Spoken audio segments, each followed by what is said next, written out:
Oh, they can watch us up there, anyway.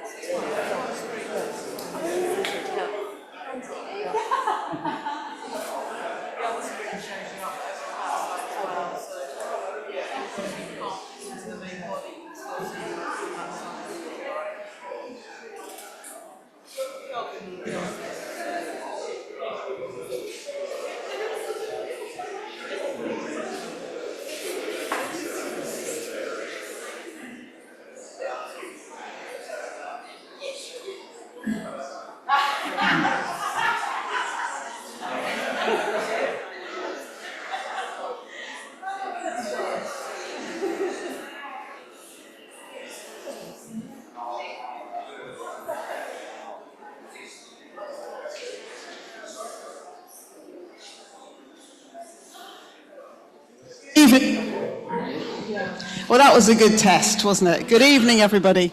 I'm still wavering a little. Is that better? Yep, good. Welcome to St Michael's Mickleham. Particular welcome to our wonderful array of candidates and the two Davids. But it's lovely to see you all. And I think it's very important that we think about politics. I have a reputation for telling very bad jokes. But I just want to reassure you, I'm not approving of political jokes because far too many of them get elected.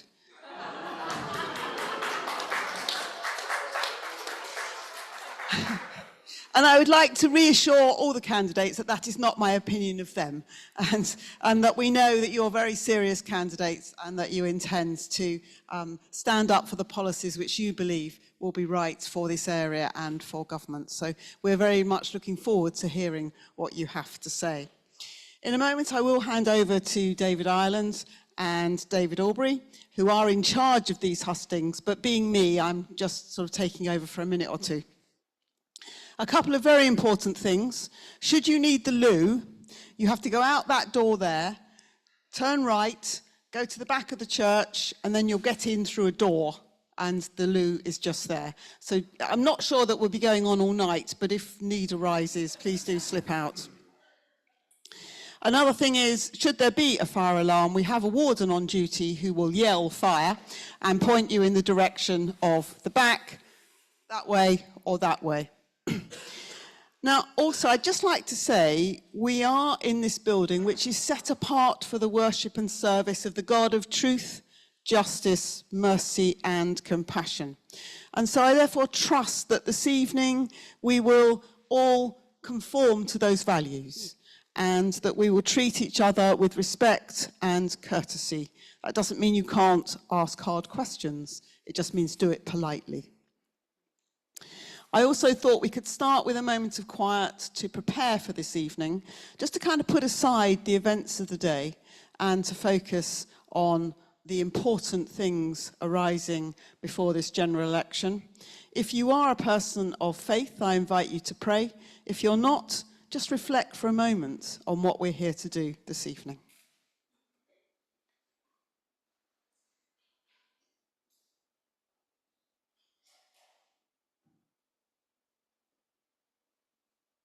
Amen.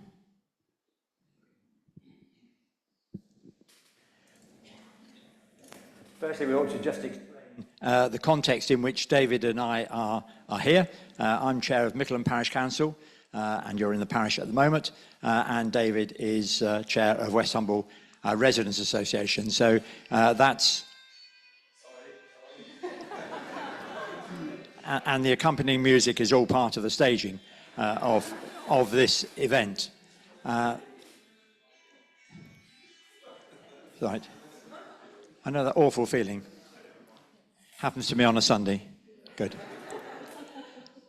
I think we'll just let one of our last visitors find a seat. There was nothing worse than trying to move in when everybody is in silence. So if we just give him a moment.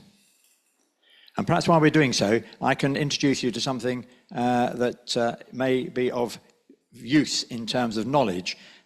Quite recently, Angela and I, that's my wife, went to Kenya, and we had the privilege of visiting a Maasai village, and as the oldest of the group that were visiting, the chief of the tribe presented me with this, and it is what's called a talking stick. And the significance of it is at any tribal meeting, you can only talk when you are holding the stick. And I thought that probably on this occasion we can move stick to microphone and in that way ensure that actually we don't talk across each other, but actually we listen to each other and then address the issues as they arise. Secondly, to say how delighted we are that we have got 5 of our candidates here this evening. It's marvellous that they've all found time, because I know they are, all of them, involved in hustings all over the shop. It seems, in fact, that we've got more hustings in this area than in most, and you can see from the nodding of head that seems to be borne out. For those who don't know them, let me introduce them. Maybe they can just nod so you know which is which. Nadia Burrell, who is Labour Party. Chris Coughlin, Lib Dems. Marissa Heath, Conservatives. Lisa Clare Scott, the Green Party. And Craig Young, Reform UK. So that's who they are. Those are the parties that they represent. I'm going to invite each of them to say a little bit about themselves and what their particular party stands for. We'll give them just 2 or 3 minutes. We will do so in alphabetical order, because throughout the evening we try and show no particular bias, at least from my perspective, at least in this context. Then when it comes to the questions, we have a number of written questions, which we will have read out by David, and then obviously you can ask the questions that fill the gaps. And as you can see from the screen behind you, we are actually zooming this so that a number of people who might otherwise not be able to be involved in this, although it is not interactive, can nevertheless see what is going on and be helped in making a judgment for themselves when it comes to polling day. We begin in alphabetical order, and I invite Nadia to begin by saying a few words about herself and her party, and then we will move on to Chris. Thank you very much, David. My name is Nadia, and I am the Labour Party candidate. I have to say, it's such a privilege to be standing as your Labour Party candidate. As I grew up in Dorking, I went to school there, and it's such a treat to be able to stand in the place that you're from and that made you. And part of the reason that I wanted to stand as a Labour Party candidate is that when I was growing up here, I remember getting extra support in my schools. I went to the St Paul's School in Dorking and the Ashcombe School as well. I remember teachers giving me extra time when I struggled in school, and I remember having the same teachers throughout most of my childhood. I remember when I was doing my GCSEs, when I had a really awful health condition come upon me quite suddenly, that it was my GP who'd known me since I was a little girl, who helped get me the medication, the support that I needed. I had really quick emergency investigation stuff go on because they were concerned something more serious was going on. But it was because of the care of the NHS and those doctors that had known me for most of my life that it meant that I was able to get on with living a more normal day-to-day life, as all teenagers should be able to. But unfortunately, I don't think that people growing up, living and working in our home have the same opportunities that I did anymore. We see skyrocketing waiting times at our local hospitals. We see teachers leaving in their droves because of burnout and struggling with teacher retention. And we see a lack of investigation into crime and people feeling more unsafe on our streets. Now, I think at this election that you have a choice between a Labour government who will bring change or a Conservative government who, they have been through difficult times. I won't deny that. It has been, think about COVID and Brexit, and it has been a tumultuous few years, but they haven't delivered for the country. And I think it's time for a change. A Labour government, amongst other things, would deliver more GP appointments so you can see a health professional when you need to. We would deliver more teachers and more investment in our schools so that our children get the education they deserve. And we would also invest in crime and more police officers so we can feel safe on our streets. Now, change isn't easy and it takes time. I think when I speak to people, they feel a little bit like, okay, well, you guys all say the same thing. How can we trust that you're actually going to deliver? With the Labour government, it is going to take time and it's not going to be easy, but we are going to head in the right direction as a country. And that's why I'm standing to be the Labour candidate for Dorking and Hawley. Thank you very much.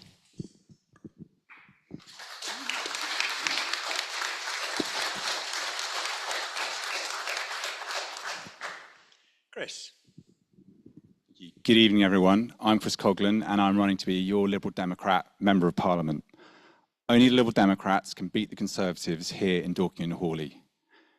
We're ahead of them in the polls, but it's too close for comfort, and a vote for any other party will simply let the Conservatives back in. I'm running here because this is home. It's where I grew up. It's where my little girls go to school. My dad worked in Dorking, and I've been fortunate in so many ways. It wasn't always easy for him. When he lost his job, he had to sell our house.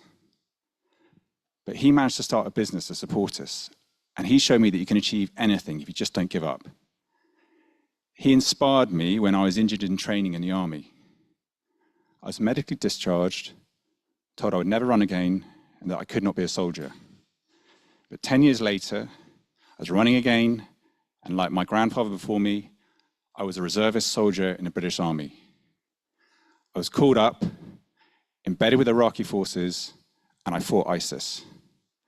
Now, local Conservatives have been smearing my record on social media. So just to be clear, I was under drone and rocket attack 8 times, and a fellow reservist soldier, Lance Corporal Brodie Gillen, was killed in a similar rocket attack that same year. I also spent 2 years in the Foreign Office, in the Counter-Terrorism Department, stopping ISIS suicide bomb attacks here in the United Kingdom.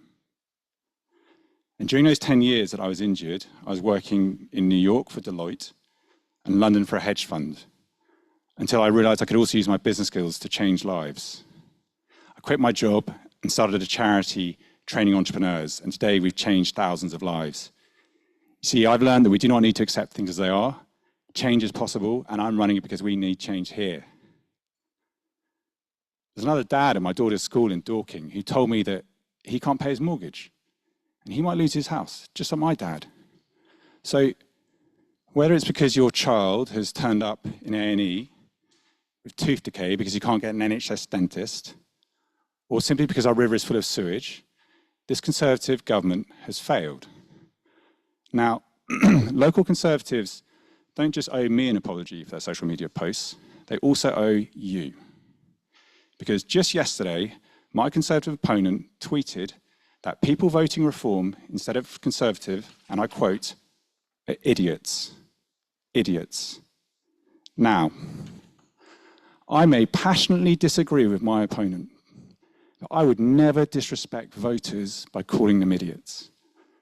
They're treating you with contempt. Let's get them out.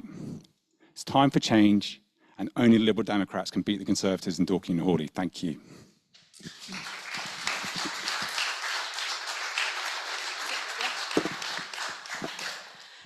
Yeah, thank you. Thank you for organising this evening, and thank you all for coming here. Now, I'm going to stick to what I'm going to say, because I have not run a campaign that's on attack. I have run a campaign that's pointed out that my opponent has been telling people that the two people sitting next to me have said, don't vote for them, vote for him. But let's put that aside for 1 minute. We know trust is at an all-time low for politicians. I'm not going to deny that. I'm not going to deny what's happened within my party and also other parties over the last 20 or even 30 years. From illegal wars to illegal parties, it is unacceptable. And we have to start rebuilding that trust. And the way to rebuild that trust is to stop coming up with empty promises and actually deliver real substantial change and make a difference to people's lives. And you don't deliver real change by just empty promises with plans that cannot be realistic or deliver anything. You deliver it by actually showing a track record and things that can happen. Now, you can trust words on a piece of paper, or you can look at someone's track record and say, what have they achieved and what have they done? And you can make your mind up from that. I'm not going to do empty promises, as I've just said, but I am going to commit to a few things to you in here this evening. I commit to protecting the environment. I commit to winning funding for you. I commit to getting local health services. I commit to looking after vulnerable children and vulnerable people broadly. I commit to tackling flooding. I commit to getting funding for rural businesses and supporting farmers. And you know why I can commit to all of that? It's because I've done it. I've already achieved it. It's in my track record. I've delivered about £800 million in various forms of funding to tackle flooding, to sort out highways issues, 10 million recently for rural farming businesses. I've supported community centres, 8 years on a fostering panel, looked after Children's Champion. I've had so many roles in my 20 years of public service and in my day job, my profession as well, that I have shown I can deliver and get things done. And how I will commit to building those bridges and making sure there's trust and actually showing how I'm going to do that is, if I'm elected, I will come to every community, every village in this constituency and sit down with everyone, and we will set out a plan with actions in it, and I will then come back quarterly, whether it's online or in person, and show you how I'm getting on and how I'm delivering, and you can then hold me to account. We can work as a team to actually make a difference to this community. As I said, my track record is someone who delivers, and I think that we need a local champion and someone who can really fight for this area. I don't think it's had the investment that it needs and the protection. I've gone round to and spoken to many residents who want things to happen. They've been promised stuff and it hasn't happened.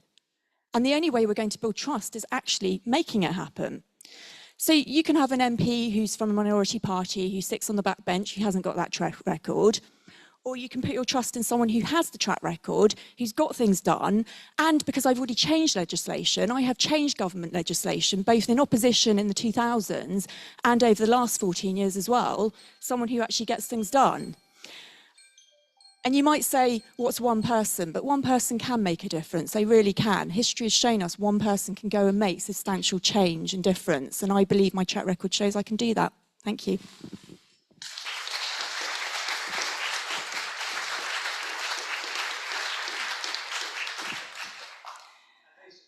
Thanks, everyone. I'm Lisa Scott. I'm your Green Party candidate. And as Marissa has just said, one person can make a difference. And there's probably not a single person in this room that doesn't know Caroline Lucas, and she made a difference.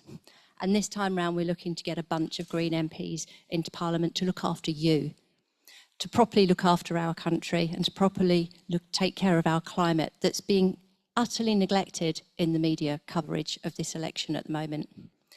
A little bit about me. I will keep this brief because you're not really interested in me.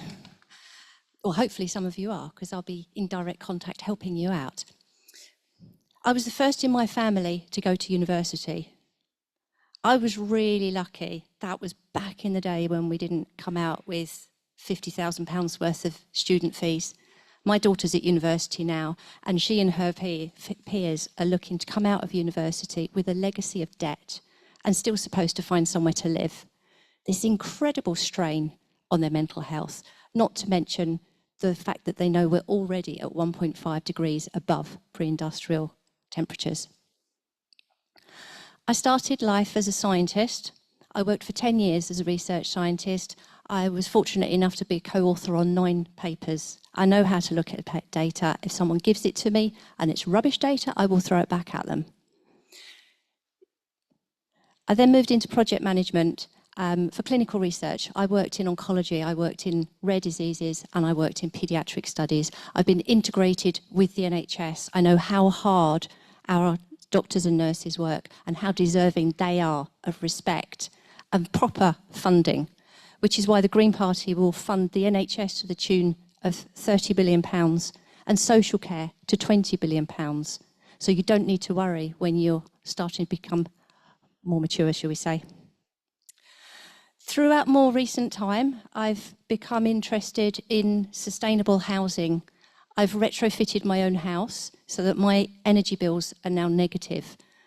And I learned how to do that. I become educated in it so that I can help other people do it. I want other people to have the benefits of renewable, free, carbon-free energy. It's something I've spent my whole working life doing now, I realise, is helping people, and I want to help people more. Thank you.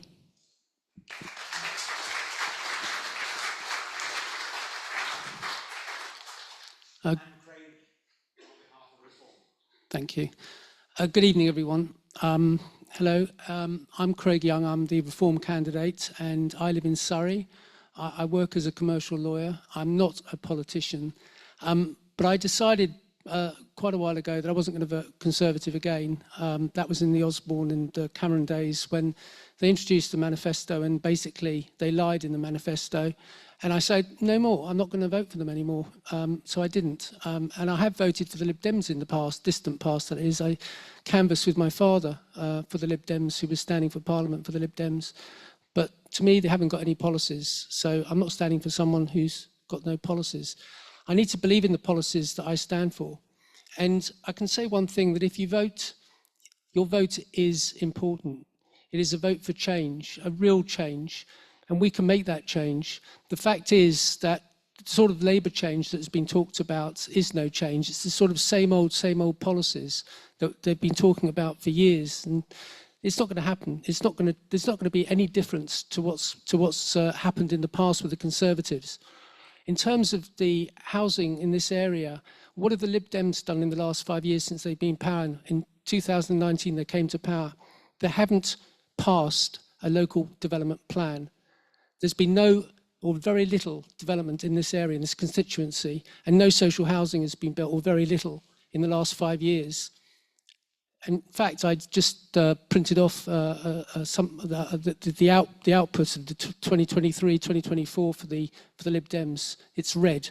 They haven't done anything. The environment, there's been sewage, raw sewage, poured into the River Mole in the last number of years. What has been done about it? Marissa's talked about that. But as head of the environment for Surrey County Council, what's she done? Nothing. Nothing. You talked about a 9-year plan to resolve this in 2035. It needs to be done now, not in 2035. Immigration. There's too many people coming into this country. We need to have a sensible, smart immigration policy. People don't like talking about it, but it's true. There's too many people coming into this country. In the last 2 years alone, 1.4 million net migration into this country. Too many. Our infrastructure can't cope. That's nothing against the people. Absolutely nothing against the people. I'm not far right. No way. But we have to have a sensible immigration policy. It's common sense. And we have to have a policy that deals with the issues that we have in our NHS.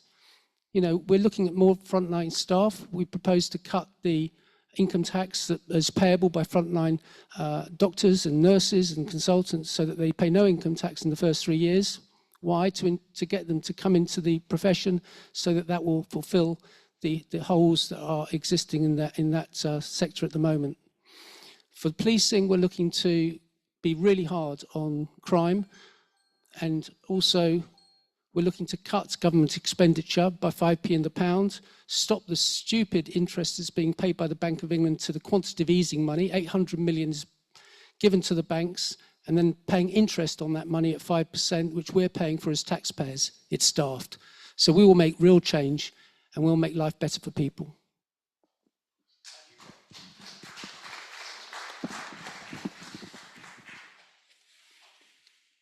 So we now move into the written questions to begin with, and David will read them out in the order in which they have been received. It's all on the mic, so. Thank you very much. The first question is from Mike Giles about the Royal Mail service. What is the solution to the current Royal Mail malfunction, whereby the absence of our regular postman on annual leave results in non-delivery of mail during the last 12 days?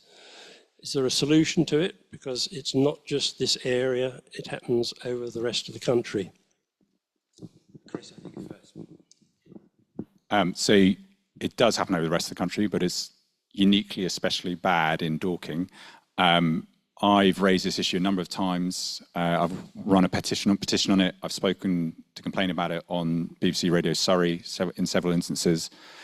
So the issue is partly staff shortages, but Royal Mail as a whole is not currently profitable because of the reduction in posted letters.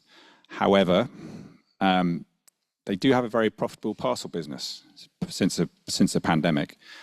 So that is a private business. It can give them a viable business model overall, in my opinion. They're paying dividends as recently as 2022, I believe, from memory. So the solution is to be tough with them. There's no need for public sector involvement. We as taxpayers shouldn't be getting involved. As an absolute last resort, maybe there is a case for reducing the frequency of their deliveries. I mean, frankly, obviously, they're not anywhere near their deliveries at the moment that they should be doing.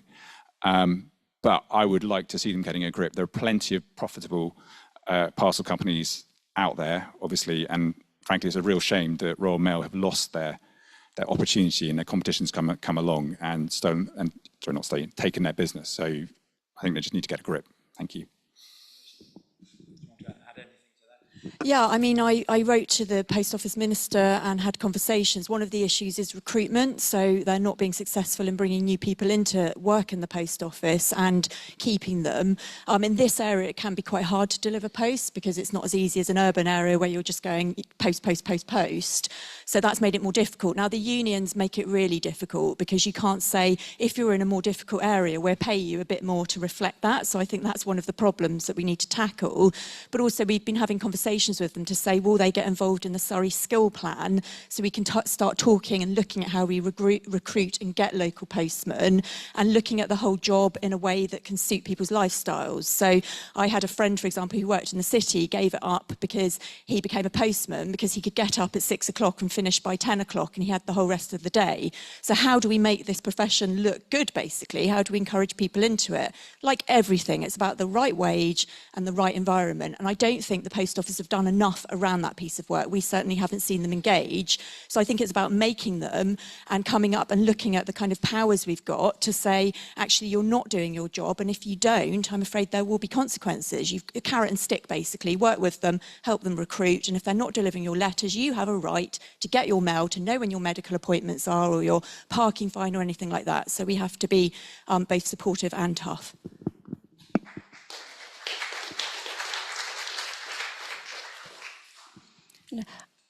Excuse me, a lot of what Marissa has said there is absolutely correct, but the Royal Mail is at a distinct disadvantage to the commercial parcel deliverers. They don't only deliver the parcels, but they are obliged to deliver your letters to you. That costs them. They have to deliver those letters across the entire country. And it's not only Dorking where we have these significant delays, it's on the edges of Dorking where we see post maybe delivered once every 3 weeks. It's particularly in our rural areas where, again, post can be delivered every 2 or 3 weeks.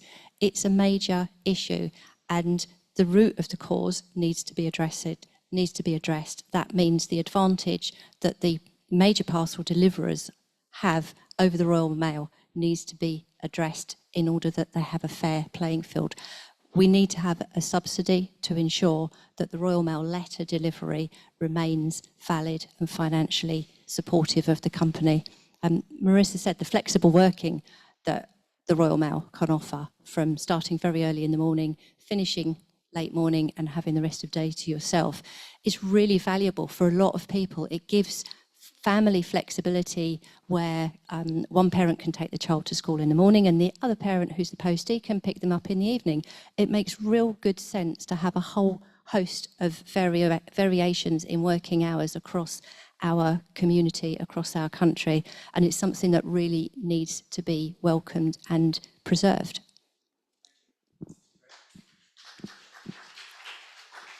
Well, post people are not really well paid. Let's face it, they're not. And in order to allow them to be attracted to certain parts of the country, including this constituency, you're going to have affordable housing, and social housing has to be made available to these types of workers.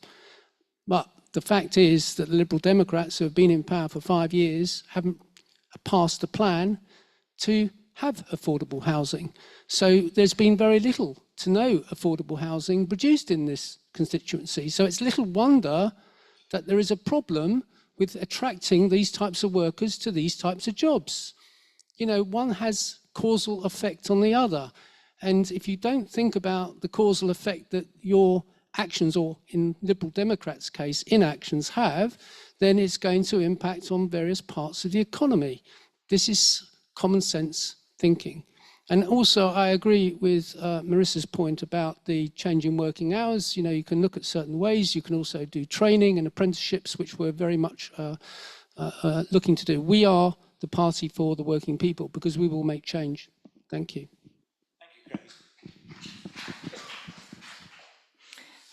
Thank you very much. It's a very topical issue. Just this morning, I think we had 6 Lib Dem delivered leaflets, Green Party leaflet, 2 Conservative leaflets all at once through the post. So it's absolutely a very topical issue for all of us.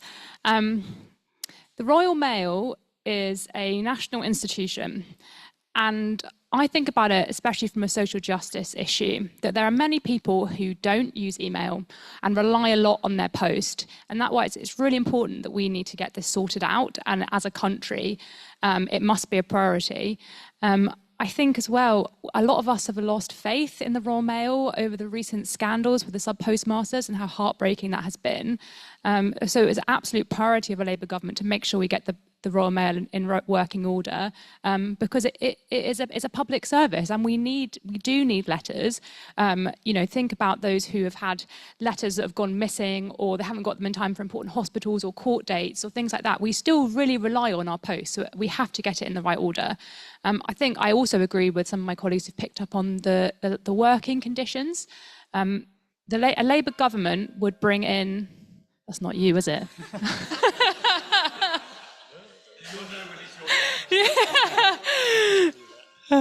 A Labour government would bring in a new deal for working people that would increase the minimum wage to make it a real living wage. We'd also bring in more protections for workers, and that would include getting rid of things like fire and rehire to make sure people are more stable at work, so they feel they can stay for longer and having secure jobs that they know are going to protect them and their families. Thank you.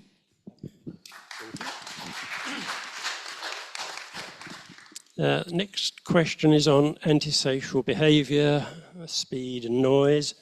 Antisocial driving results in excessive speed and noise and has been a regular topic of discussion over countless years. Average speed cameras would help alleviate the problem significantly, as proved by local examples, but national legislation is also necessary to reduce the allowable noise levels from performance cars and motorbikes, which can be excessive even when driven slowly. What prospect is there of such a change in regulations to solve this national problem, which impacts the health and well-being of many?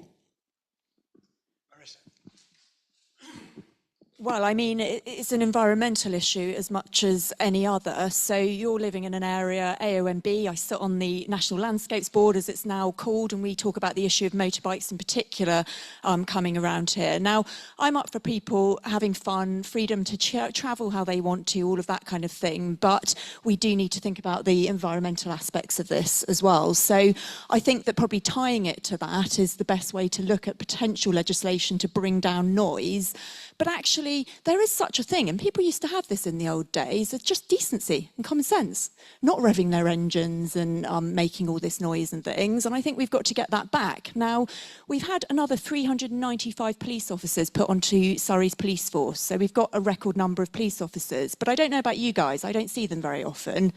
And actually, if you just had a bit more presence of police, I think people would start to think a bit more, drive a bit better, not rev their engines, all of that kind of thing. So I think it's a matter of two sort of approaches. One, how do we tackle these issues environmentally, so noise pollution, which does affect wildlife and biodiversity, and we all know the catastrophe that we're in as a country in regards to that.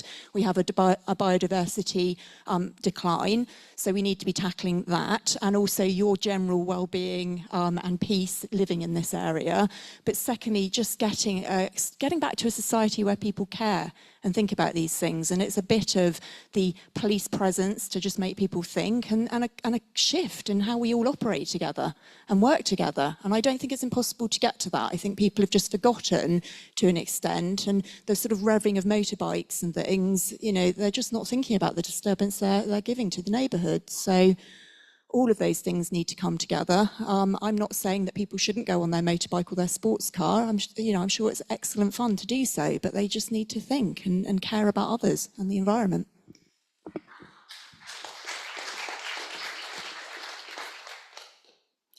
I know exactly where you're coming from. I've got a neighbour in the housing estate at the back of me who goes to work at 7:15 every morning, and they have a very, very loud car and wake up the entire street, but saves me putting my alarm clock on. There needs to be consideration for everybody. Marissa spoke about consideration of the owners of the loud cars and motorbikes, but also them needing to have fun. And that goes further, not just to cars and bikes, but how about having consideration for people that want to use alternative transport and maybe having a car-free day in the centre of Dorking once a month? So we can start to look at how we can cater for everybody's needs and not exclude them and not expect them to just be quiet because it's the polite thing to do. But everybody needs something. Some people fish, some people don't fish. Some people have loud cars, which is disruptive to other people. I know when I'm at my allotment at Ranmore and I hear the bikes going around the roads and you can hear them going along, and it is dreadful. But if we have an allocated window or a location where they can go, we've got a number of tracks available. We've got Godstone, we've got others. Maybe setting up more official track days that have a lower entrance fee so people really can get the noise and the adrenaline that they want, but in a safe and meaningful way. We certainly don't want people racing, exceeding the speed limits around our streets. I gave up horse riding 20 years ago because I couldn't bear sharing the road with cars anymore on a horse. I took up cycling instead because at least I can cause the cycle to do everything I want to. It's not a living animal. Too many times I had my life at risk because my horse was at risk of being frightened by cars and other things around.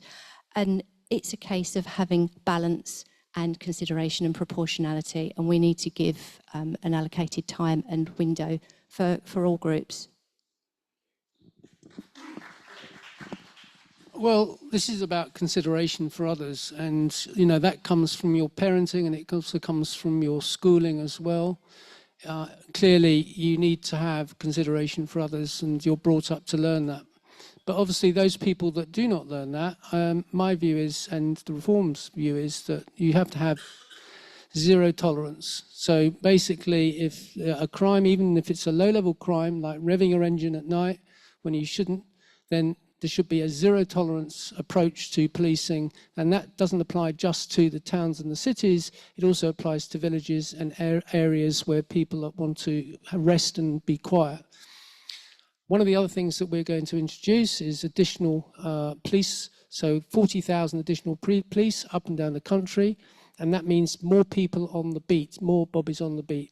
And that's what we need. You know, it's no good these people sitting behind desks. We need them out in the streets. We need them out dealing with these sorts of issues so that people who are revving their engines late at night are stopped from doing that. And if people complain about that, the police should react to that, and they should react quickly.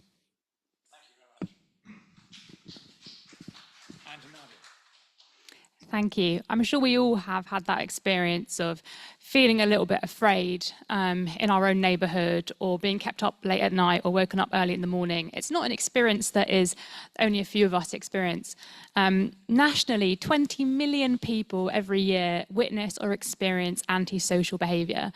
And as the Labour Party, we are picking up that old adage that you might have heard before, that Labour are tough on crime and tough on the causes of crime.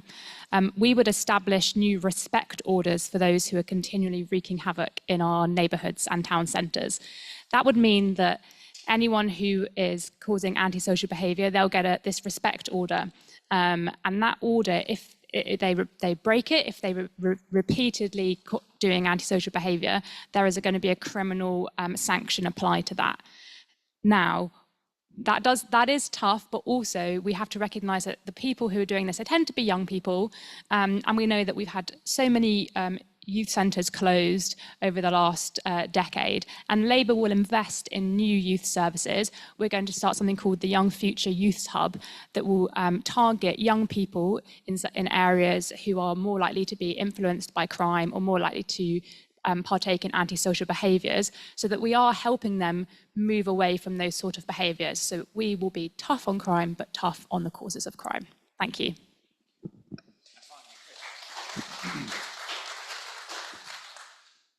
So this is a really serious issue, not just because of the antisocial aspect of it, but also obviously in terms of the deaths that antisocial driving cause through road traffic accidents. It's perfectly possible to responsibly own a motorbike. In fact, one of our Liberal Democrat councillors, Paul Potter, is a very keen biker in a very responsible way. It is a huge issue in terms of motorbike noise. I'm aware that people around here are particularly upset about it. Where we've got to with it, and the question is very pertinent, is that unfortunately the only way you can reduce motorcycle noise is ultimately with legislation. Unfortunately, just so little has got done under this Conservative government that prospect is remote, or has been remote. We desperately need change in this country. For any incoming government, there is a vast volume of legislation that needs to be passed to start turning our country around. I will definitely advocate for this, but to be realistic, it's going to be a tough sell when there's so many other, when our NHS is in crisis, when our economy is broken, and our public services are in a state of collapse. Specifically in terms of antisocial things, so Liberal Democrats, so we consult very closely with local communities in terms of bringing in road safety measures such as 20-mile-an-hour speed limits.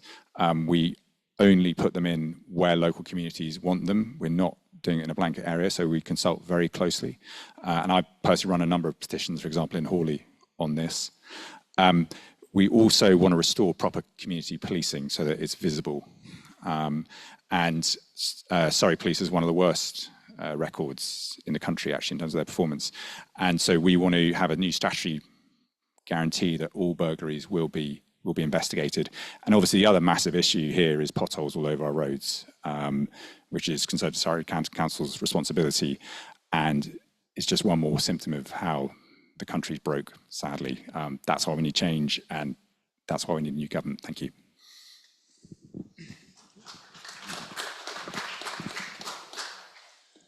So the next question is on diversity. Why should women vote for any party which includes biological men who have self-identified as women, changes female terms, and denies women the right to sex-specific safe spaces, same-sex intimate care, and sex-specific sports? It is crucial to the well-being of 51% of the constituency population.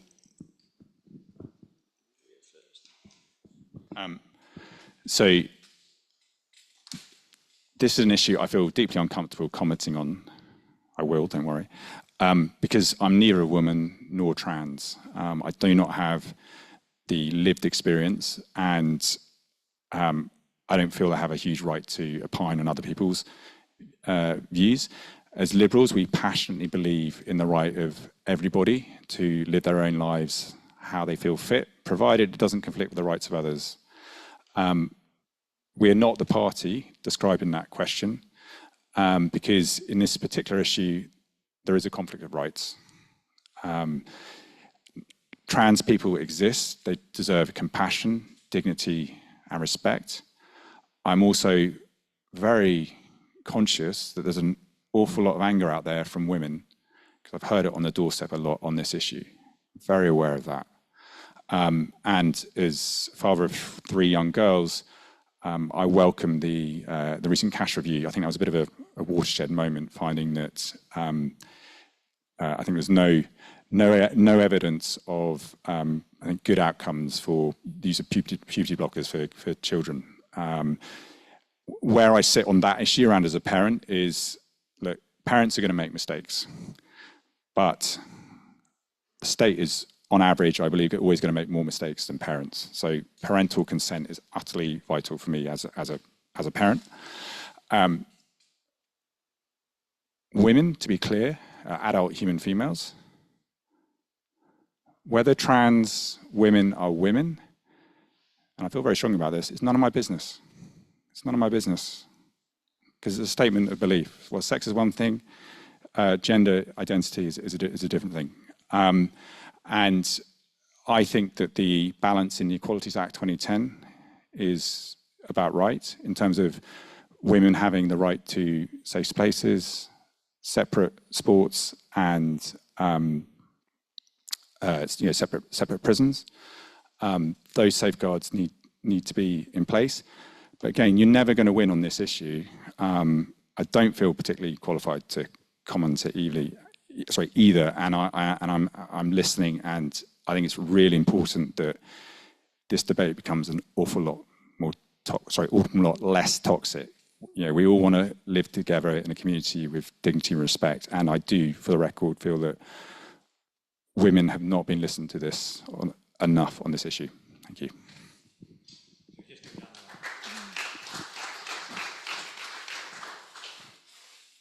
Thank you very much. We were at Hustings a couple of days ago, and this question came up there as well. And it was from a mother whose daughter was trans, and she was concerned about her daughter's safety. So I think that I also hear a lot from people from all points of view about this issue. And I think the first thing I will say is that this is people's real lives. And I have quite a lot of trans friends who have experienced rising abuse, both on social media, but also in real life. And that is totally unacceptable. And I think that we should be able to have this conversation in a way that is honouring to the dignity of women and trans people alike.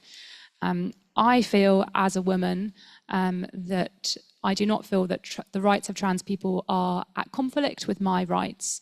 But again, I know that this is a tricky issue where people feel differently, but it is my view that they are not at conflict.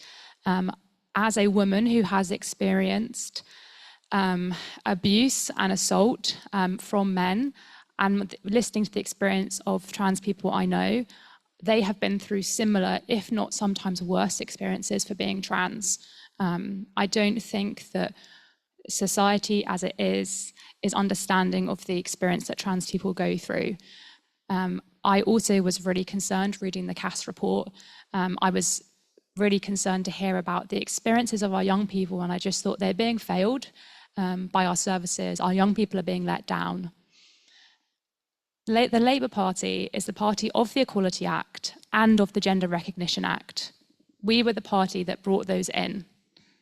And we are committed, when necessary, to preserving single-sex spaces for biological women.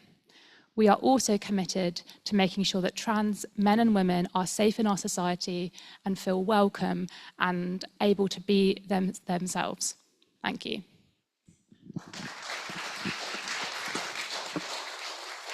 So the Conservative Party have been the only party that's been very clear about this. We want to implement the CAS report. We want to clarify the Equality Act. We said no to legal gender ID and yes to female-only spaces. Now, Labour have said they want to make it easier and relax safeguards to allow local doctors to sign off, and Liberal Democrats have said they make it easier for men to get government-issued certificates declaring themselves to be women.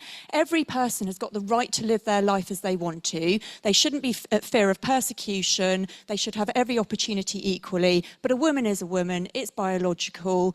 Ed Davey thinks that women have penises, it's that clear. We are the party that understands it, and I understand it, and I will stand up for women's right all day long.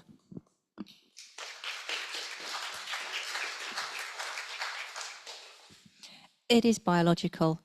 And if we all look back to when we were at school and we were learning about the sex chromosomes XX and YY, women are XX and men are XY. And sometimes nature gets a little bit mixed up and you might get a YY, you might get an XXX. There are people that are not a man or a woman. There are a whole range of variations, and we need to make sure that we've got consideration for people that don't fit those two square peg in a round hole. Now, when it comes to things like changing facilities and sports, there are considerations that can be taken. If my personal belief is that if somebody has gone through puberty, experiencing male levels of testosterone, their body develops slightly differently, and it would not be fair for those people to be in a woman sports category. So we need open categories that will allow people of those mixes and experiences to have a fair playing field, exactly playing field, where they can compete amongst people of similar biological experiences. And then that means that women can have a women's category and they're not competing against people who have been exposed to testosterone levels during puberty. So it's all balance, and it's all care and understanding and having inclusion. And that also includes that there must be female changing rooms, there must be male changing rooms. And we also need changing rooms for people who feel they don't fit into that category, people who are embarrassed to go into a communal changing room for various reasons. Maybe somebody's had surgery, maybe somebody has a very embarrassing tattoo. There are various different reasons why people feel that they need to be private, and that needs to be catered for. Well, everyone deserves dignity and respect, whatever identity that they associate with. So my view on this is exactly that. We believe that there should be separate restrooms for men and women, that there should be separate spaces for men and women. We do believe in women's rights. We don't believe that transgender ideology should be taught at schools below a certain age. It's only going to confuse children who are below the certain age. And frankly, that has been something that we have been against for many years, so we would stop that. But as I say, everyone's entitled to their own identity.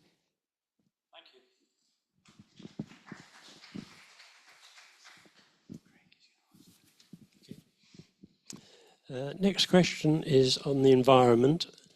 In 2009, a quarter of English rivers were judged by the Rivers Trust as being of good ecological standard. By 2022, not one river reached this standard. In the year 22-23, UK water companies made £1.7 billion pre-tax profits. What will the candidates do about the problem with our rivers, and who is going to pay for it? Craig, I think your turn to have a first shot. Well, I touched on this briefly before. I mean, it has been an utter disgrace what's been happening to our rivers, our waterways, our streams, our lakes.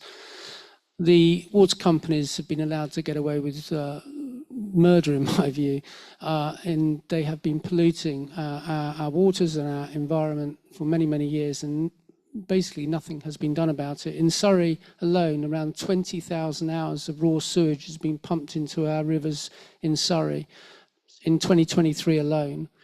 In the River Mole, by Thames Water's own admission, they've pumped around 3,088 hours of raw sewage into the River Mole, and by some estimates, that's as high as 4,500 hours of raw sewage have been poured into the River Mole. Thousands of fish have died as a result of that. I looked online, and Thames Water were only fined in 2020, well, throughout 2017 to 2023, they were only fined £38 million. This is a national disgrace.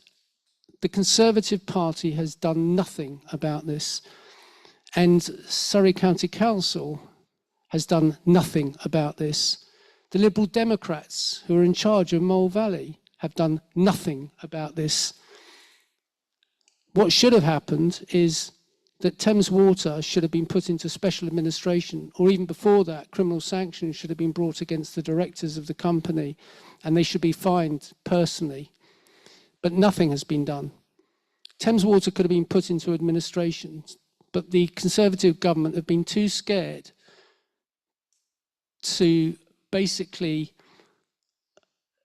have a mess up, if you like, with the shareholders, who are foreign investor companies from Canada, from Abu Dhabi, and from China as well.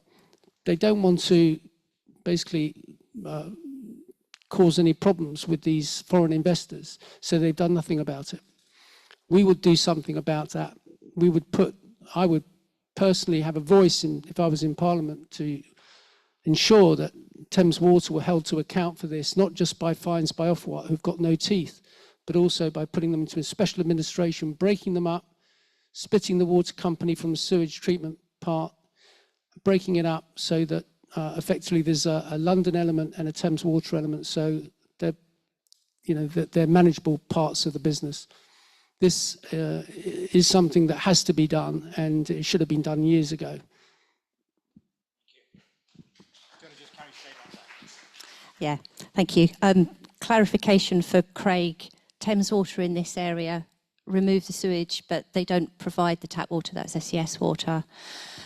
The rivers are disgusting, absolutely disgusting. My neighbour's children used to swim in the Mole about 3 years ago, and I'm so relieved that they don't do it anymore. It's filthy, and it's got this way because the government has gradually withdrawn the funding for the Environment Agency and from Ofwat.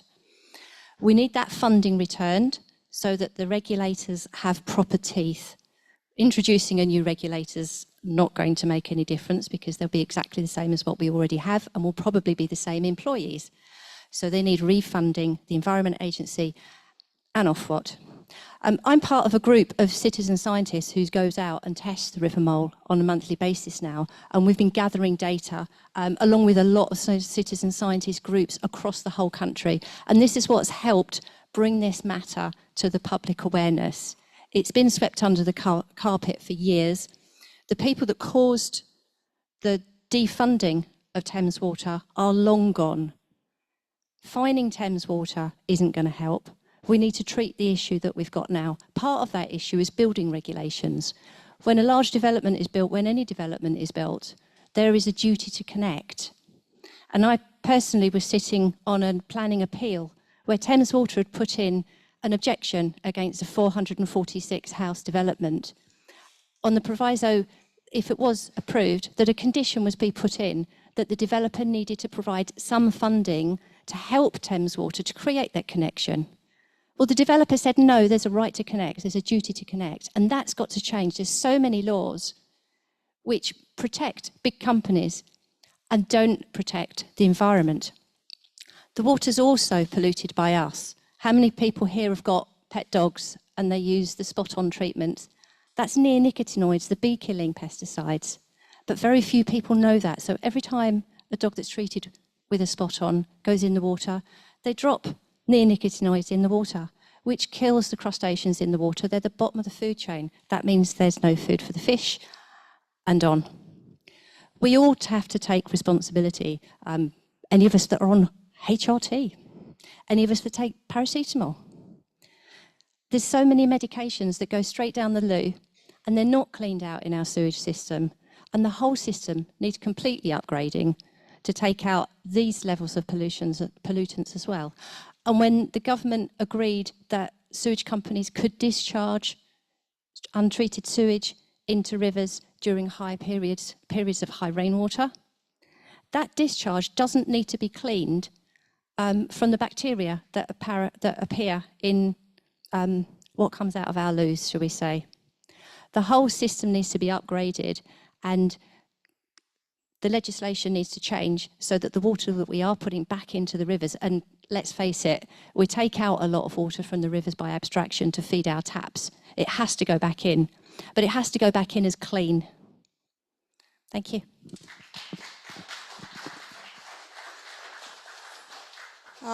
I'd just like to commend Lisa for her work on this, because I know you've been really involved and you've done a lot for that. Thank you. So under Labour, we were taken to court as the dirty man of Europe relating to water. So this isn't actually a new issue. It's true. You can Google it. It's a fact. Between 2000 and 2008, 1% of sewers were fixed or replaced. And that means it would have taken us 800 years to fix our sewage systems in this country, which is ridiculous. We've had huge population growth, huge development, no wastewater system expansion, and huge changes to our weather systems, including the rainfall, which is all added to this really serious problem, which is totally unacceptable. Now, there's a £56 billion plan in place to get the sewage upgrades by 2035. So not 800 years, 11 years from now. And I don't mean, Craig, that we just sit here until 2035. I mean, the plan moves forward and we prioritise the key areas that are being affected now. You can't get it done overnight. You wouldn't find the workers to be able to do it in the first place, and you have to budget for that. So there's a plan going forward now. If you put Thames Water into administration, they own all the assets, which are billions of pounds. And as we've just said, they're not good assets at the moment. So that would take the country under trying to deal with that. We have to work in partnership, show teeth, and take forward this plan, which is now happening. And when it comes to what I've happened, you said I haven't done anything. Well, Surrey has limited powers, but under my very limited powers, I've called together a task group, brought in the utility companies to hold them to account, and said, what are you doing for Surrey? And most importantly, what are you doing for the areas in Hawley and Dorking that need prioritisation, because they are linked to our nature recovery plan. I lead the nature recovery plan at Surrey, and I have said I want water at the forefront of that for all the reasons Lisa just mentioned. It's not just about sewage, it's about nitrates from farms, it's about chemicals from other businesses, and we need to start holding people accountable for that, because we will not recover our biodiversity and our water cleanness if we don't. And that's not true. There has been things done. There has been sewage. There has. And the reason we now know about it is because the Conservatives brought in the 100% monitoring. That's why we know this is happening. This has gone on for decades. It's gone on for decades, and there is a sufficient plan now in place to repair it, and things happening. The London sewage repairs, for example, was a massive project undertaken. We're working to get projects undertaken in this constituency of Thames Water. My view on it is that we need legal powers to hold Thames Water to account locally, so when they have these plans, we meet them. I don't know how much they pay their chief executive. I don't know how much they pay their chief executive. Thank you.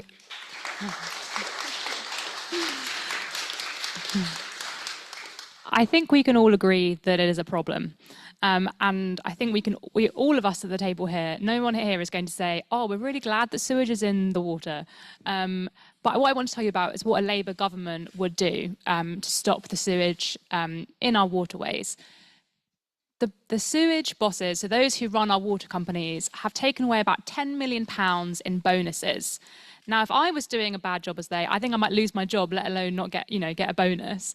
So we would bring in extra regulation for Ofwat, so give Ofwat extra teeth to be able to stop those bonuses where there is continual illegal sewage dumping into our water. Now, that is just one part of it. That money then, because it's about reinvesting in the system as well, because we know that systems aren't working properly. That money, those millions of pounds that will be going out in bonuses that will come from our water bills that we were paying, that would go into fixing the system. Now, it's not going to be a simple fix, and it's going to take time.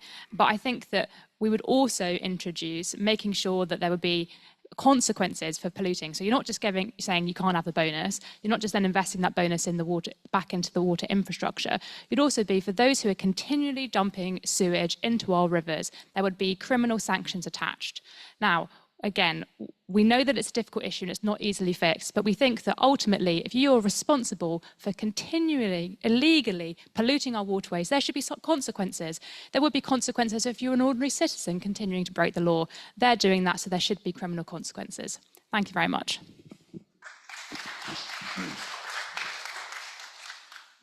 just to be clear, our former Conservative MP has voted 15 times in Parliament to protect water companies against our constituents.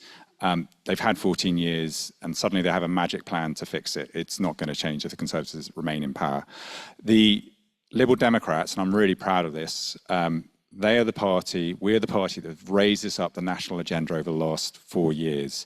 This was a niche issue 4 years ago.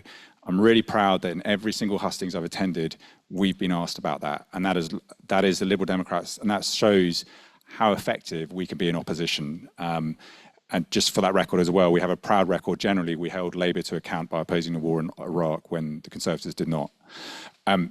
Specifically here locally, Ed Davey and I have been in the river testing for sewage to help raise it up the national agenda. It wasn't just on a trampoline in Bockett's Farm a few weeks ago where we were doing that as well. And specifically for Liberal Democrat policies, we want a tough new water regulator, we want unlimited fines on water companies, and we want to ban bonuses to water company bosses, and we want to ban polluting in rivers, lakes, and our coastal areas. The problem is, of course, is that Thames Water is going bust. When it was privatised, it had zero debt. It's now got £18 billion worth of debt.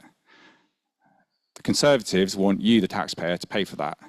And with the greatest respect to Thames Water, they've been running a company where their customers have to buy their product in order to stay alive. And they can't run it effectively. That money, that 18 billion, instead of investing in infrastructure, that all got dividended out by an Australian private equity company called Macquarie. So what we want as Liberal Democrats is we want them to go to the wall. That's called capitalism. Bondholders should be paying for that, and they're already trading on international markets at 10 pence in the pound. So that's already factored in. If you let the company go bust, it's called capitalism. Bondholders will be paying for that, creditors, not you as taxpayers. If you strip out the 18 billion of debt, then you've got a very good, viable company. And then you make a public benefit company with a statutory requirement to protect the environment. You have a viable, sustainable business with guaranteed customers that you don't have to whack up your water bills, that can provide a good quality service, can invest in the infrastructure we need both for now and the future. And yes, it is terrible. I love taking my 3 little girls to the stepping stones, but it's horrific that there's a big sign there saying don't go in the water, it's polluted. It's a beautiful place. We need to sort that out, and the Liberal Democrat Council are trying to get that to have protected, I think it's called protected bathing status, to try and force the government to clean it up. Thank you. Can I address that? This is an issue that has obviously had a number of questions around it, and I think probably in order to be able to cover some of the other areas, we will need to miss 1 or 2 of the written questions in order to move on to some of those. There are hands up already. I'm just concerned that we do cover some of the other issues which have been raised, but there's a very pressing hand being persistently waved there.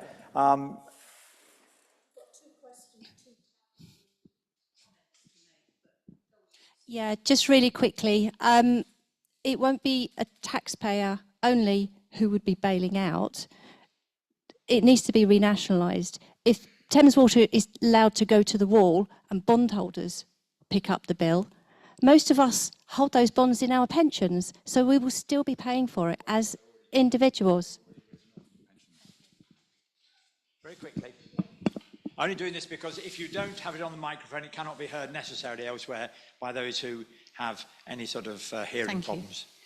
First, 2 corrections. Sorry, Chris, you probably don't know this, but the whole sewage business came about by a group called WASP, Windrush Against Sewage Pollution, who discovered this huge scandal that water companies were sending untreated water into the rivers at times when there was no excessive rainfall.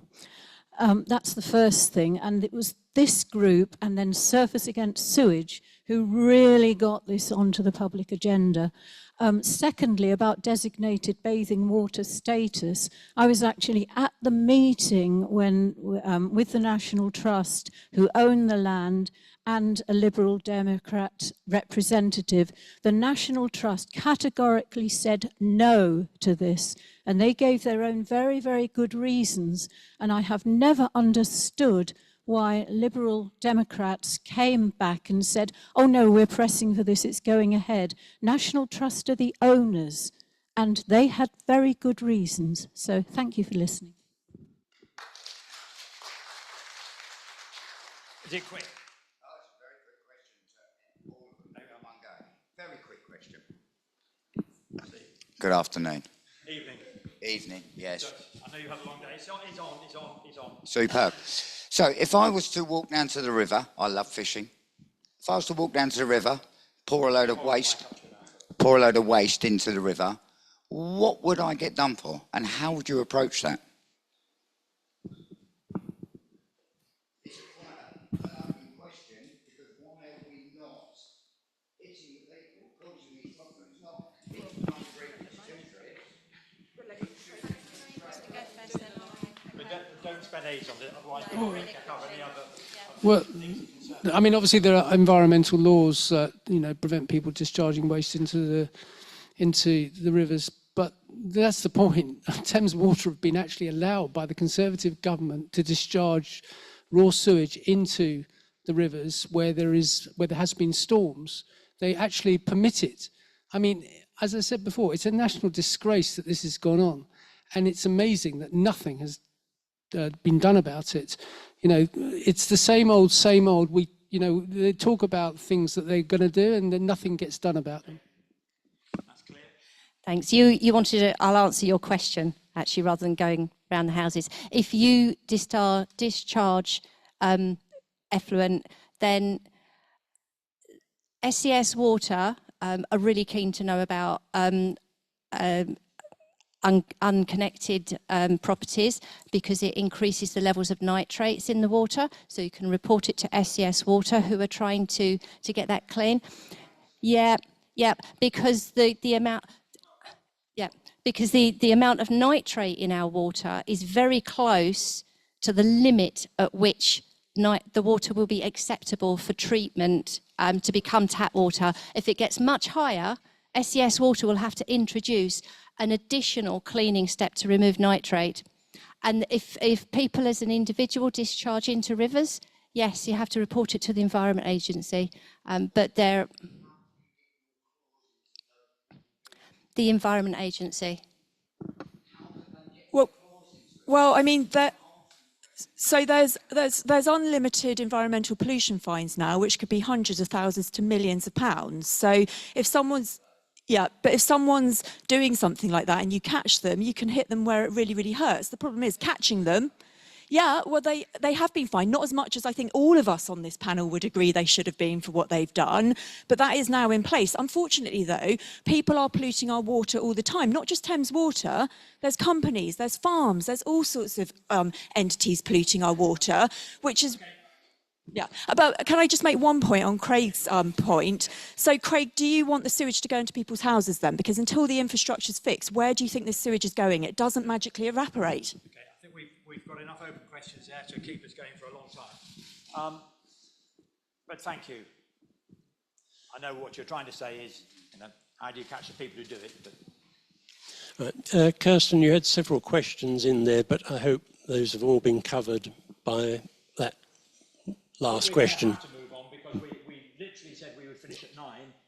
It's now 20 to 9, and there are a number of other issues which I think we can probably come back to, but I think we need to look at some of the issues around social care and so on, which obviously are particularly relevant to people. So shall we just move on? Next one is on food. There is a direct correlation between food and health, and therefore stress on the NHS.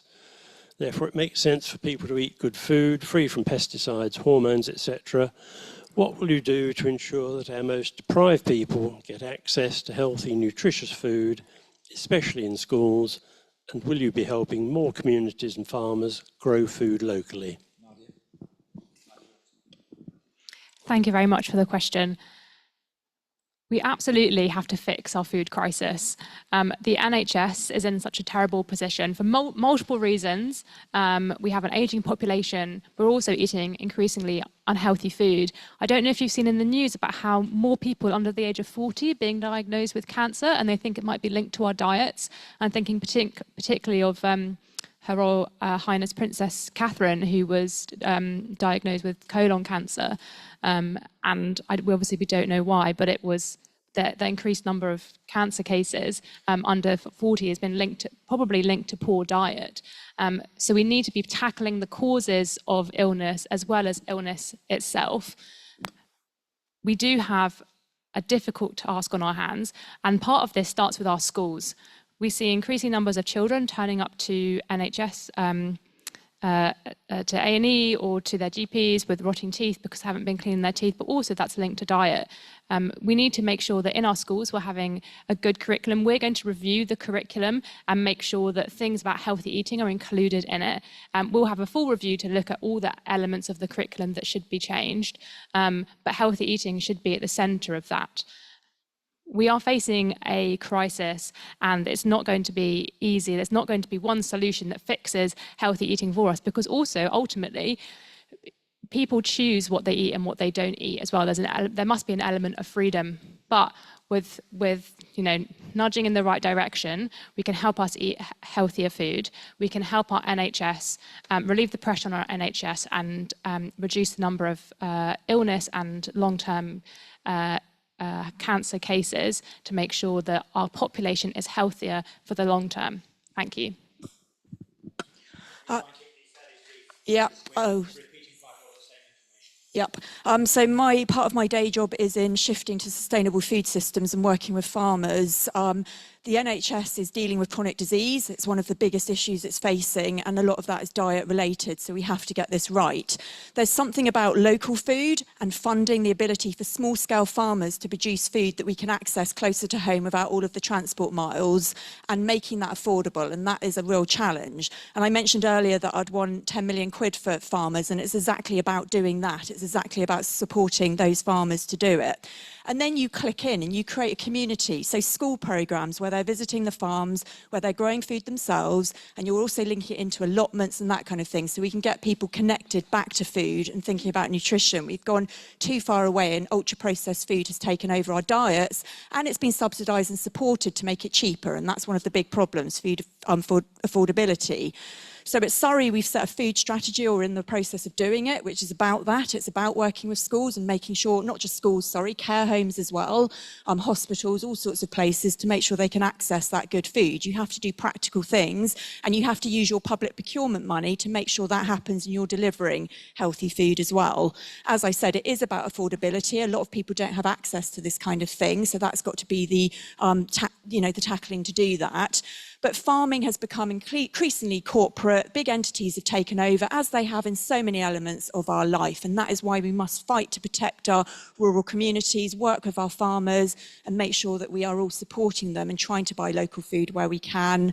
I think that's all really, really vital. And schools, obviously, the curriculum that Nadia mentioned, it's really important to actually help people understand nutrition and what it means to them. We talk about levelling up.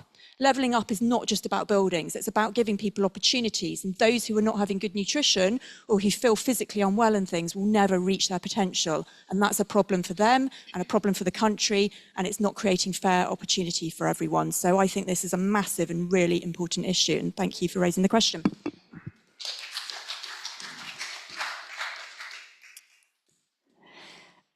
Really, Marissa said it, a lot of the unhealthy foods are subsidised. And that's a real key at the root of this issue. If you're in poverty, if you can't afford good quality food, you are on a poor diet. Green Party will introduce a universal basic income, and we will end the 2-child cap on child benefit. That will immediately bring 250,000 children out of poverty. It will allow their families to feed them better. We want to see an end to food banks. Community fridges are brilliant because they reduce food waste, which is about to go in the bin. Food banks are for people who can't afford food, and we don't want people like that. We are in one of the top countries in the world, we should not have a significant proportion of our population in food poverty. That's why they have a poor diet. We also should re-enter the customs union, the customs agreement with the EU, so that we ease the customs burden on people importing and exporting foodstuffs. And even it was on the news today about cheese producers in this country are struggling to receive the components that they need to produce the cheese, the rennet that's coming in to make Stilton. We need to make life possible for the small producers. We shouldn't be cutting off our trade links to our nearest neighbours in order to set up cheaper trade deals with countries the other side of the planet, where food can be produced much cheaper with much lower levels of animal treatment. We are having chlorine-washed chicken. It's washed because the chickens are grown in such a foul, excuse the pun, environment that they need to be washed before they're provided for human consumption. Hormone-fed beef and antibiotics are used in animals because they make the animals grow faster. We don't have those allowances in this country, and we must not allow food of those lower standards to be sold in this country. Well, there is a correlation between poverty and people's health and the quality of the food that they eat. And we would also end the two-child benefit cap that has been mentioned. So there is something else that you can do, though. You can lift people out of poverty through increasing the level at which you start paying income tax, and that's one of our big policies. We'll increase the level at which people start paying income tax from the current level of £12,750 to £20,000, and that will save those people well, everyone basically is working £1,500 a year, and we will fund that. We will fund that through cutting 5p in the pound in the government spending. So for every pound that is spent by the government, we will cut 5p in the pound, and each department would have to find that 5p, which is a £50 billion saving each year. But we have to do something about people, working people, to allow them to be able to afford to buy good food and to eat well. I'll try and be brief. Sorry, first, I won't repeat anything. Firstly, food bank use in Hawley and in the community fridge in Dorking has spiralled massively. It is shocking to me the number of people I meet on the doorstep who are literally struggling to make ends meet. That is a symptom of just how bad an economic situation we are in as a country, specifically on food and farming. So we're going to introduce a national food strategy to ensure high quality nutrition.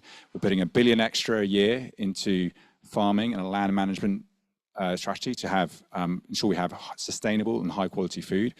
On poverty, we want to tackle child poverty by removing the 2 benefit cap limit.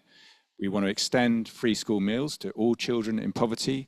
We want a target for ending deep poverty within a decade, and we want to scrap the bedroom tax. But to be clear, all of this costs money. And we have record high taxes and collapsing public services right now. All political parties have accepted the Office of Budget Responsibilities forecast, which already have 20 billion of cuts factored in next year. So whoever gets in government, that requires massive austerity. That is going to make the situation catastrophically bad. Okay, only Liberal Democrats have a solution for that. Apologies, and the Green Party, in fact, because we're calling to rejoin the single market, to remove trading barriers with our closest partners. Because in my experience, having spent a decade in the city, London Business School graduate, unless and until sadly, we improve our economic trading relationship with Europe, this country will continue to remain poor. And just to be clear how poor we are, the World Bank forecasts that Poland's going to overtake us next year. And with the greatest respect to Poland, well done to them, but they were under Soviet occupation in the 1980s. We weren't. That is how catastrophic this government has damaged all of our futures. Thank you.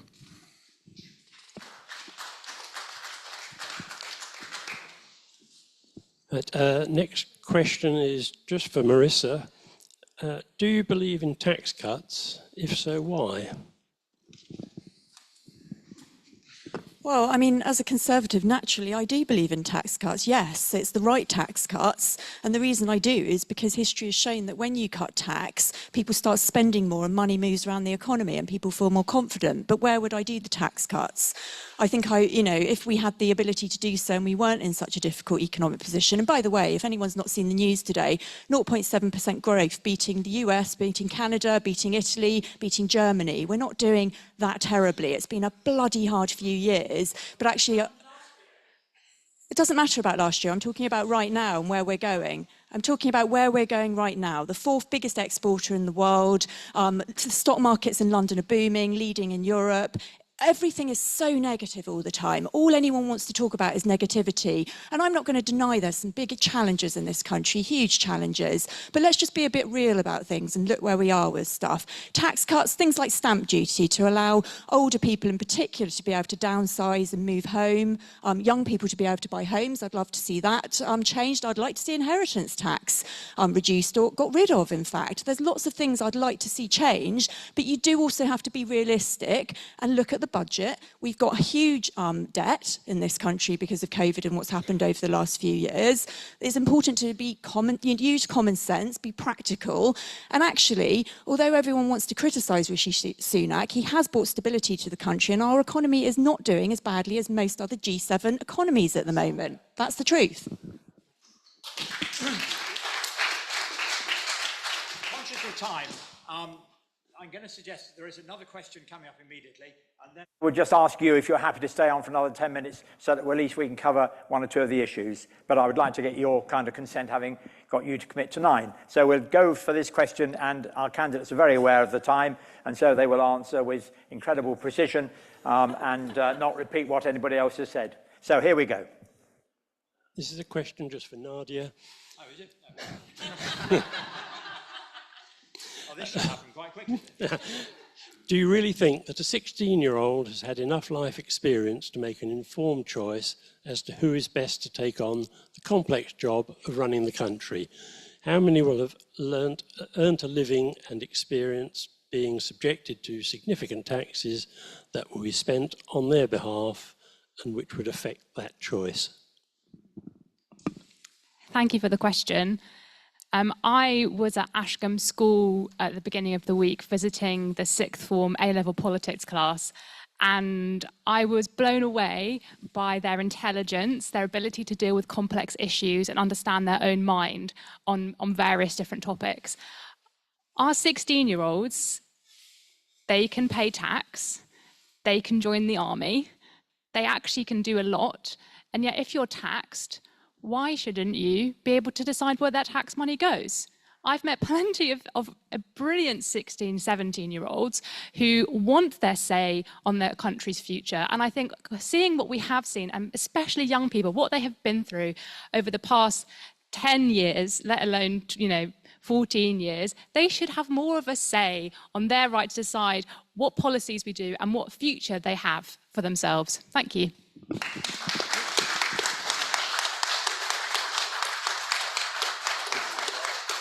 One more before we need to get a consensus as to whether we stay on or not. Okay. If elected, would you lobby for closer cooperation with the EU?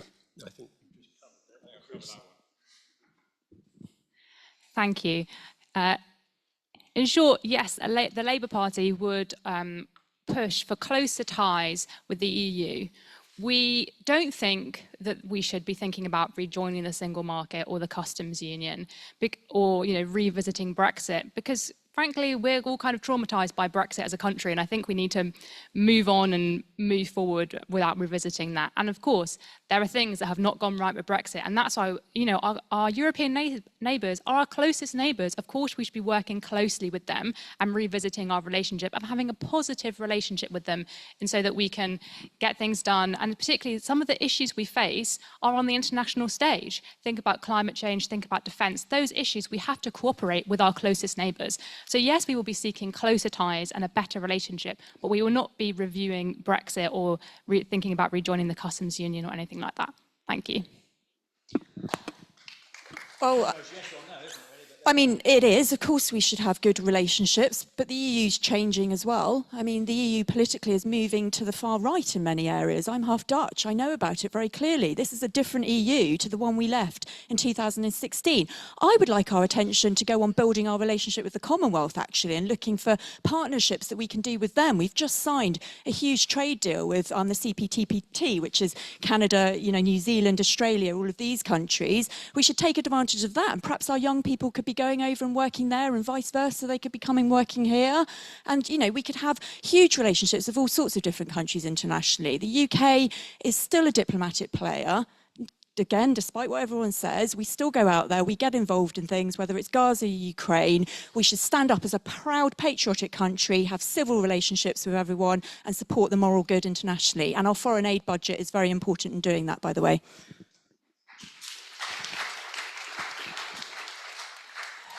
We actually absolutely should have better relationships with the EU. It's all well and good in saying that we can develop those relationships with Commonwealth countries and Canada and Australia and New Zealand, but we come back again to the environmental cost of all that shipping. Not only the welfare cost of animals, but when you're looking at other goods, the carbon cost. Why ship something halfway around the planet when we're perfectly capable of making it either here at home or with our neighbours? We should be re-entering the customs union, as I said before, to ease those burdens on small businesses and to make sure that we're not losing huge quantities of perishable foods because of customs delays. And we should also be rejoining the Erasmus project, which supports our young people so much and allows access to studying in Europe for a year each. Our students are under such pressure. They're coming out of university with £50,000 worth of debt. They're then expected to try and find a home in a planet that's on fire. We've put so much pressure on our youngsters, and we really need to be thinking about them. Our next generation, we have let them down, and we've got to pick up and sort things out for them.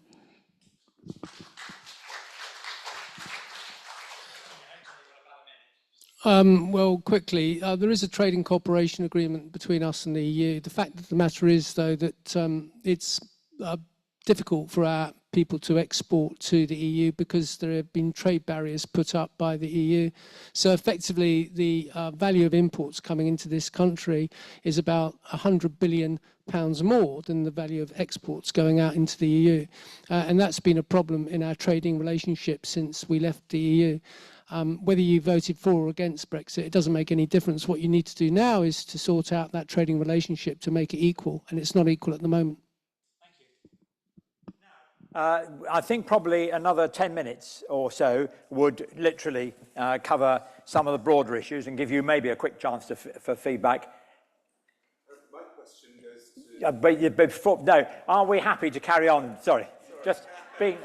We are in a democracy, and therefore I'm asking democratically. Would you just raise your hand quickly if you're happy to stay on for a bit longer? If not, I mean, you've got the perfect right to leave. But, OK, thank you. Then we will continue for about another 10 and maximum 15 minutes. And there's a witness that we finished at 9 in the first instance. I think it's turned on. Thank you. I'll just wait for the bells. OK. My main concern is that we've heard all these promises of the things you're going to do. But for those 3 people there, you're going to be whipped if you're voted in. You can't do anything you say you're going to do. So basically, for me, I'm not voting for you, you, or you. You can't see who he's pointing to. Oh, sorry. Chris, Nadia, or Marissa. I won't vote for either of those because they'll then be whipped. They can't commit to what they say because they'll be whipped. Thank you. Yeah, well, I think you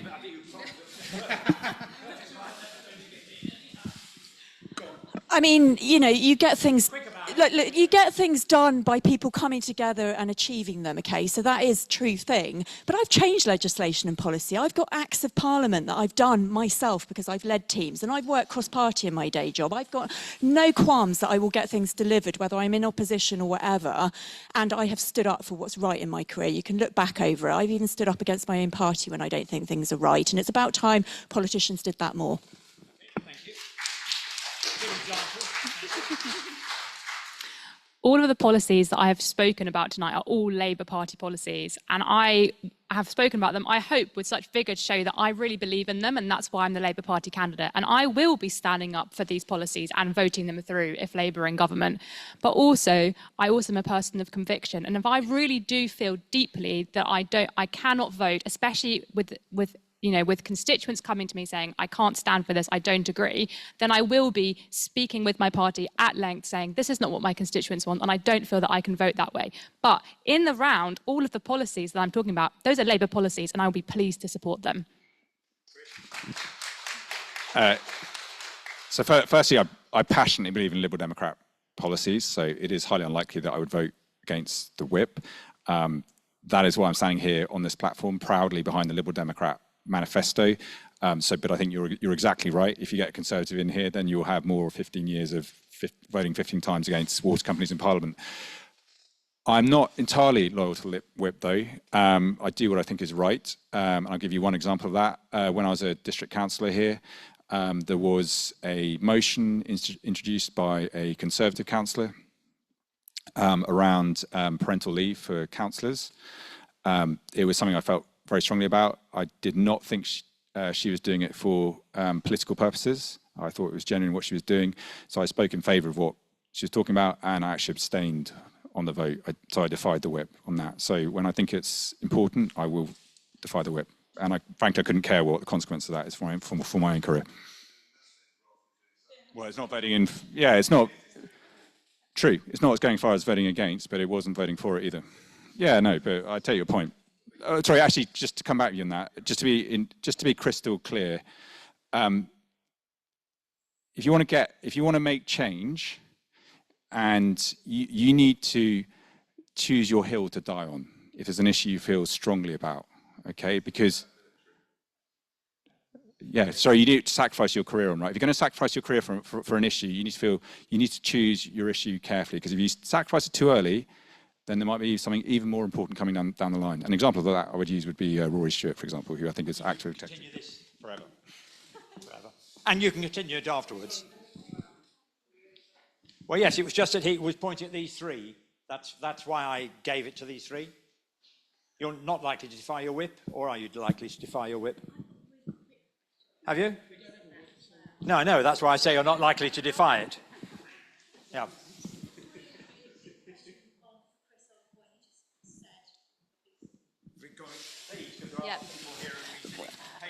Were you whipped when you voted to progress the local plan, including the 31 Greenbelt sites?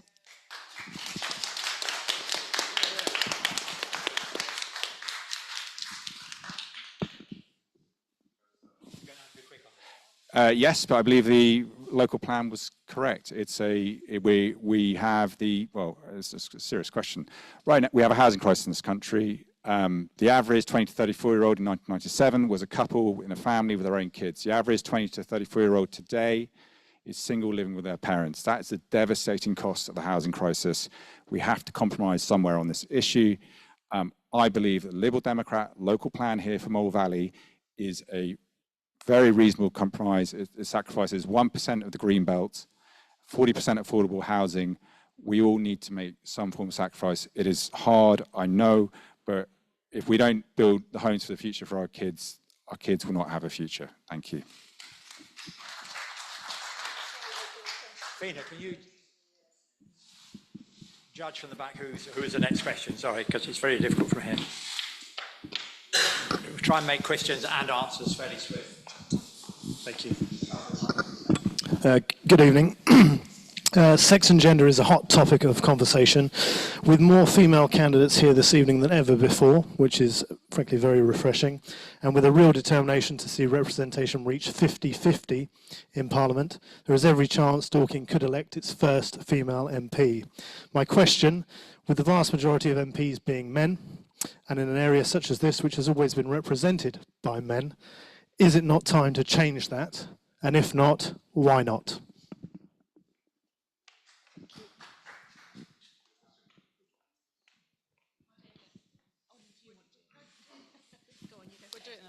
Yes, I do think it's time to change that. Thank you.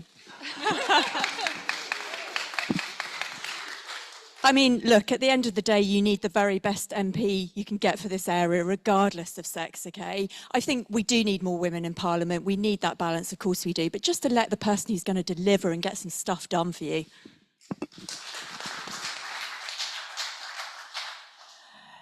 Yes, we do need equals, but we will only get equals if women are given that opportunity throughout the whole of their life to be on an equal playing field. Well, I believe the best candidate should get the job, whether they're male or female. But in terms of the number of votes that we're going to get, or in terms of the number of MPs that we may end up with in Parliament, I admit that it may not be that many. However, we will have a loud voice in Parliament, and that loud voice will be a representation for you if you vote for me.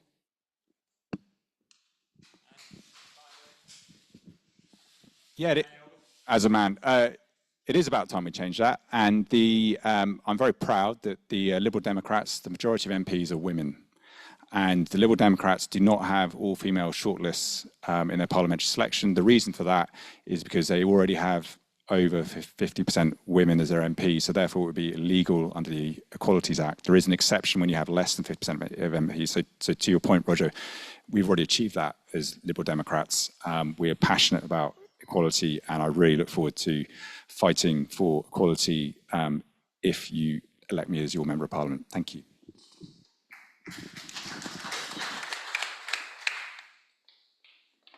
Thanks, Ian.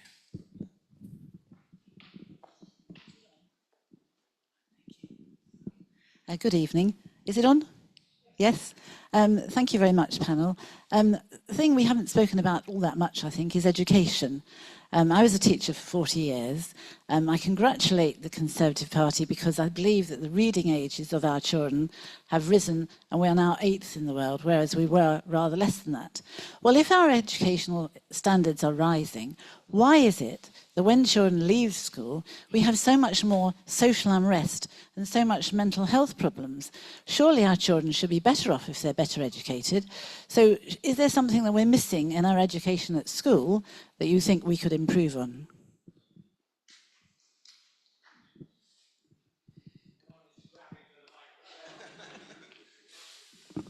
So we're actually 4th in the world now in literacy, and we've gone down, from 27th in maths down to 11th best in the world, however way you look at it. So the improvements have been great. However, I don't think we're speaking enough about education, and I do think we need to put more money into education. 90% of schools are good and outstanding in the UK, and that is testament to teachers, actually, and the amazing work they've done. But we do need to be looking at the whole package. So, for example, I spent yesterday at Oakwood School, which is one of the biggest schools in this constituency. It's got 600 pupils. And the head teacher and the teachers there were saying one of the biggest challenges is they're not just teaching. They're dealing with antisocial behaviour, family breakdown, mental health, counselling, so many different things. And the burden of doing all that is breaking them. They are finding it so hard. So it is about bringing in different tools around that. I mean, we've set up these new family support hubs. I think they're very important. There are already mental health workers going into our schools, but we also need to offer other platforms, online platforms as well, for young people to access late at night and in different ways. And we need to look at the family per se. We need to support family life and try and keep that, family life together so children have the support and things. So yes, I would like to see more money go in. I also think there's a lot more money going into special educational needs, but actually that could be endless amounts of money because that's a big challenge we've got. We're building 4 new schools in Surrey and they've just put 19 million quid into extending capacity. So finally, we're waking up to the fact we need to support special educational needs because these are young people who are incredibly gifted and talented, sometimes may have behavioural issues, which are again putting more pressure on the teachers dealing with them. So we need the right system that can really factor that in. And I think we also have to talk about university as well and the different options for young people. Not everyone's academic. We need to find ways of recognising their scope and their abilities at younger ages and helping them find their pathway on that. It's really, really upsetting the amount of money that's been pulled back from education. Ashcombe Schools lost, I think, £350,000 per year. They're struggling to maintain their staff costs. Classes are getting larger. it's not a nice environment for the teachers and the teaching support assistants to have to be in to push with more and more children. They're under a lot of pressure. Children are coming in hungry. Green Party will give free breakfasts up to junior school. Children are under a lot of pressure. They see their families under a lot of financial pressure. The issue of poverty is really starting to come up within children and how they see life, not only in adults, it's transferring down. The 2-child benefit cap is really hurting families. And children are growing up seeing this, so it's no surprise they're growing up with damage.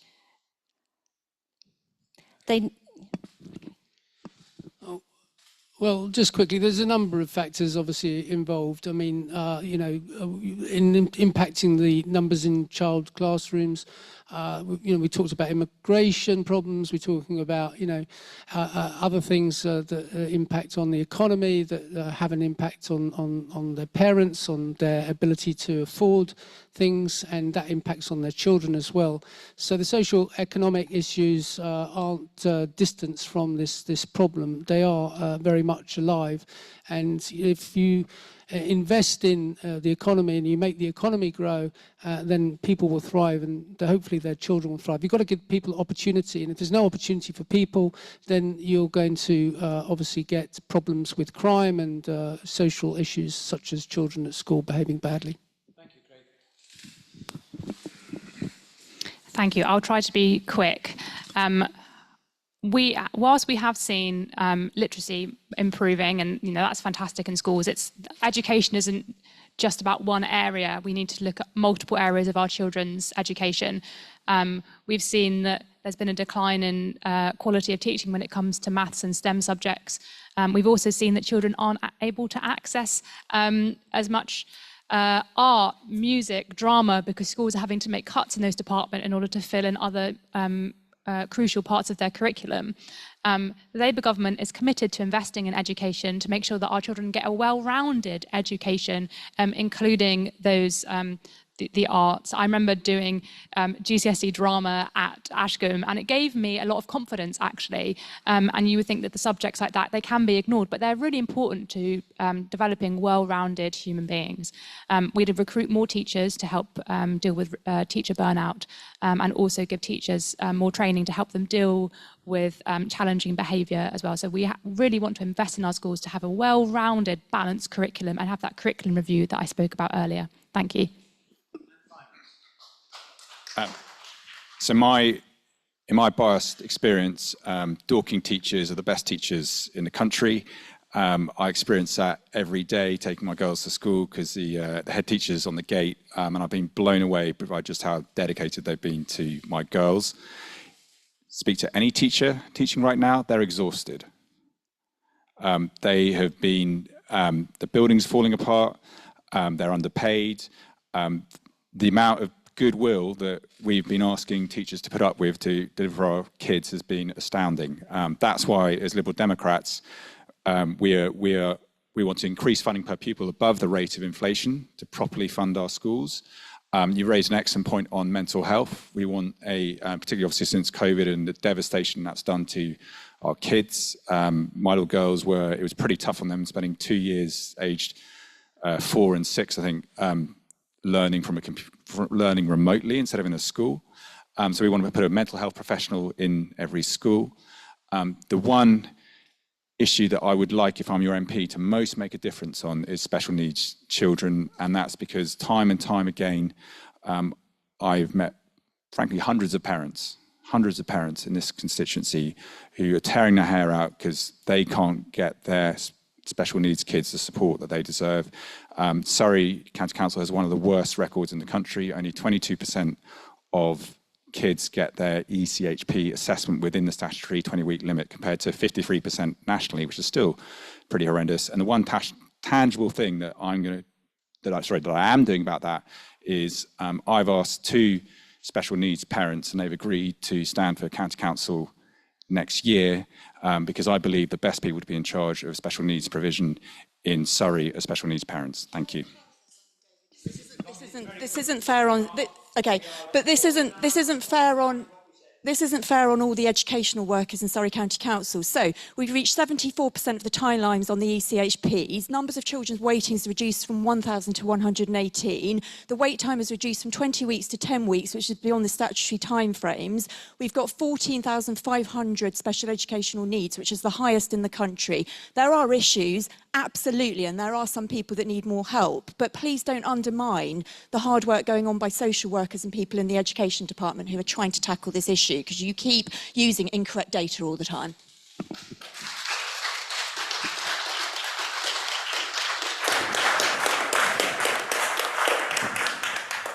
We must stop now. We have overrun our time. You have been incredibly patient and, if I may say so, in the very main, very respectful of everybody else, which has been enormous help to me, and I'm sure to the candidates too. Can I thank, first of all, the candidates, because it's all very well for us sitting here. Sitting there is not the most comfortable thing. Whatever your political views, the fact they have stood up for their views, which they hold passionately, and have answered in large part the questions that you have addressed, I think we should give them a round of applause.